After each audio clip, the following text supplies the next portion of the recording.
Hello' everyone welcome back to my YouTube channel. অন্য এটা ভিডিঅ'লৈ মই আপোনালোকক সকলোকে স্বাগতম জনাইছোঁ। আশা কৰোঁ আপোনালোকৰ সকলোৰে ভাল, মোৰো ভালেই। আজি এতিয়া বিয়া এখন আছে, বিয়াখনৰ কাৰণে ৰেডি হ'ব লৈছোঁ। তাকে মোক ওচৰৰ কাজিনজনীয়ে মাতিলে, তাতে তাই মোক মেকআপ কৰি দিছে। ফাইনেলি মই ধুনীয়াকৈ তাতে ওলালোগৈ। এতিয়া মই ৰেডি হৈ গ'লোঁ। সকলোৱে কমেণ্ট কৰি জনাব মোক কেনেকুৱা লাগিছে, ড্ৰেছটোতো কেনেকুৱা লাগিছে।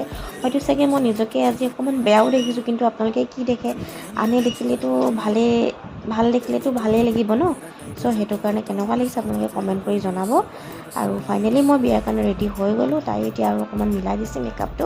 তাৰমানে যিহেতু গৰমৰ দিন, যদিও ৱাটাৰপ্ৰুফ মেকআপ কৰিছোঁ, যদিও অকণমান ঘাম মানে পূৰা অকণমান মোৰ মানে গৰমৰ কাৰণে পূৰা বিয়পি গৈছে। সেইটো কাৰণে তাই মোক ব্ৰাছেৰে আকৌ মিলাই দিছে মেকআপটো। ফাইনেলি মই বিয়া ঘৰো আহি পালোঁহি, এয়া সকলোকে দেখাইছোঁ। তাৰোপৰি যিহেতু মই কইনাৰ লগত ভাবিছিলোঁ ব্ৰাইডৰ লগত ফটো মাৰিম, ভিডিঅ' বনাম, কিন্তু সেইটো চান্স